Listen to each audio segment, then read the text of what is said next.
Hello, and welcome back to our series. Today, we're going to talk about how you can set up your payment methods so you can start receiving your earnings. Let's get started. On your site's dashboard, go to Getting Paid. On your site's dashboard, go to Getting Paid on the left. Click on Connect Payment Method. The first two you will see are PayPal and manual payments. If you want to see more options, click this link over here.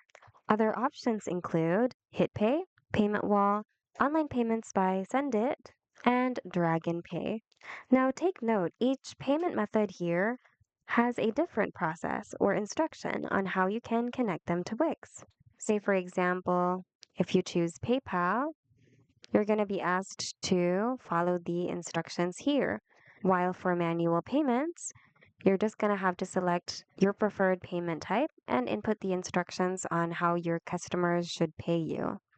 So the important part is that so the important thing is that you should really carefully follow the instructions given in order to successfully connect your preferred modes of payment to Wix.